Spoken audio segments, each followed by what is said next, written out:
নজর রাখবো পরবর্তী সংবাদে। রেল লাইন এখনো পর্যন্ত মেরামত হয়নি, কিন্তু তারপরও রাজ্যে এসে পৌঁছালো 2 ওয়াগন তেল, বিশেষ করে জ্বালানি এসে পৌঁছালো। ইতিমধ্যেই আগামী কালকেও রেশনিং ব্যবস্থা জারি থাকবে। পেট্রোল এসে পৌঁছালো, এমনটাই জানিয়েছেন দপ্তরের মন্ত্রী সুশান্ত চৌধুরী। ইতিমধ্যেই আগরতলার পাম্পগুলোর কি অবস্থা রয়েছে বা ধর্মনগরের ডিপোতেই বা এই মুহূর্তে অবস্থা কি রকম, তা সবটাই জানবো মন্ত্রী সুশান্ত চৌধুরী। প্রথমেই শুনবো তিনি কি জানিয়েছেন ওয়াগন রাজ্যে প্রবেশকে কেন্দ্র করে, শুনুন। দেখুন, যেটা আমাদের পেট্রোল এবং ডিজেল নিত্য প্রয়োজনীয় জিনিস, এবং সেটা আসামের যে লামডিং বদরপুর রুট, তাতে রেল যে আছে যার মধ্য দিয়ে আমাদের ওয়াগনগুলো আসে পেট্রোল এবং ডিজেলের, সেগুলো ডিরেলমেন্ট হয়েছিল। রেলের যে ট্র্যাক সেটা ডিরেলমেন্ট হয়েছে, অর্থাৎ প্রাকৃতিক কারণে বা অতিরিক্ত প্রেশারের কারণে, লোডের কারণে তাতে কিছু খানিকটা ত্রুটি দেখা দিয়েছিল। এবং এতে করে ত্রিপুরা রাজ্যে পেট্রোল এবং ডিজেলের উপর, বিশেষ করে পেট্রোলের উপর আমরা রেশনিং ব্যবস্থা চালু করেছি। খাদ্য দপ্তরের বিভিন্ন আধিকারিকদেরকে সঙ্গে নিয়ে আমি ব্যক্তিগতভাবে এনএফ রেলওয়ে যিনি জিএম, জেনারেল ম্যানেজার, ওনার সঙ্গে আমি কথা বলেছি এবং যুদ্ধকালীন তৎপরতায় কাজ চলছে। আশা করি আজকে রাত্রির মধ্যে, কালকের মধ্যে কাজ সেখানে সম্পন্ন হয়ে যাবে।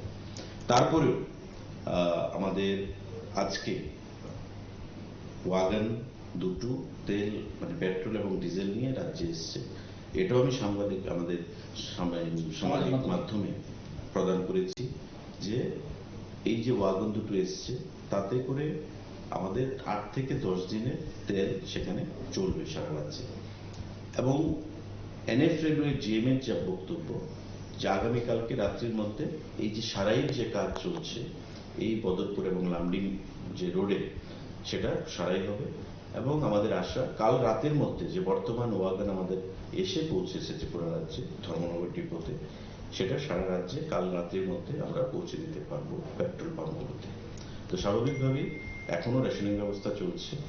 আমি জনগণকেও ধন্যবাদ জানাবো, তারা আমাদের ডাকে সাড়া দিয়ে খুব পজিটিভ মেন্টালিটি নিয়ে আমাদেরকে সহযোগিতা করেছেন, সরকারকে সহযোগিতা করেছেন, কারণ এটা সরকারের হাতে নেই।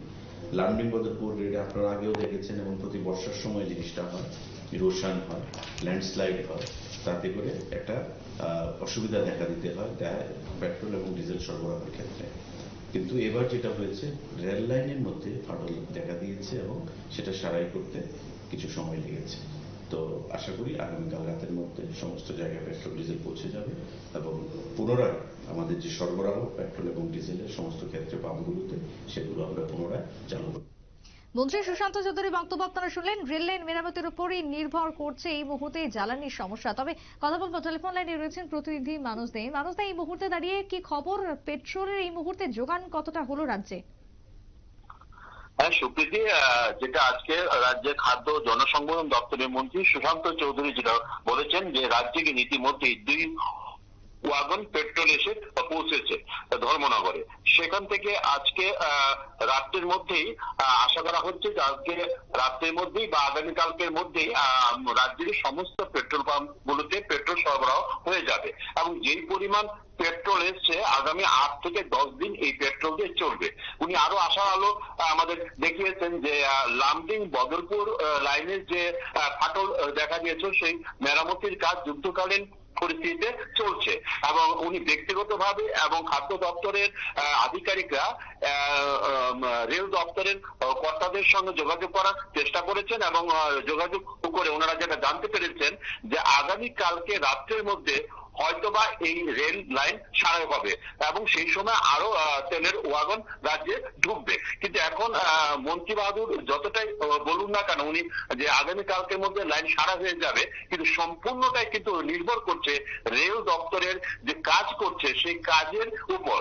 যদি আগামীকালকের মধ্যে রাস্তা রেল লাইন রাস্তা মেরামত না হয়, সেক্ষেত্রে কিন্তু তেলের যে বাকি যে তেলের ওয়াগন গুলো আছে এগুলি কিন্তু রাজ্যে প্রবেশ করতে আরো বিলম্ব হবে। কিন্তু যেহেতু যে পরিমাণ তেল আজকে রাজ্যে ঢুকেছে, সেক্ষেত্রে যেহেতু মন্ত্রী বাহাদুর বলেছেন যে 8 থেকে 10 দিন আমাদের রাজ্যের যে চাহিদা, সেই চাহিদা অনুযায়ী 8 থেকে 10 দিন রাজ্যের তেলের যে যোগান, সেই যোগান এসে পৌঁছে গেছে। সেহেতু আমরা আশা করতে পারি বা রাজ্যের মন্ত্রী একথাই বলেছেন যে আগামীকালকে রাত্রের মধ্যে রাজ্যের তেল পরিষেবা স্বাভাবিক হবে। সুপ্রীতি। একেবারে তাই, ধন্যবাদ নোমাই মানুষদা। অর্থাৎ আগামী কালকের মধ্যে আশা করা হচ্ছে রাজ্যের যে সমস্যা সেই সমস্যা মিটে যাবে। দুই ওয়াগন এই মুহূর্তে এসেছে পেট্রোল এবং আগামী দিনে রাজ্যের যে পেট্রোলের চাহিদা রয়েছে সেই চাহিদা মেটানো সম্ভব হবে। ধীরে ধীরে লাইন সারানোর পর এমনটাই নর্থ ইস্ট রেলের পক্ষ থেকেও জানানো হয়েছে মন্ত্রী সুশান্ত চৌধুরীকে আজকে সাংবাদিক বৈঠকে, এমনটাই জানিয়েছেন সুশান্ত চৌধুরী। এখনকার মতো সংবাদ এখানেই শেষ করব। পরবর্তী নিউজ আপডেটের জন্য চোখ রাখবেন শুধুমাত্র নিউজ ভ্যানগার্ডের পর্দায়। নমস্কার।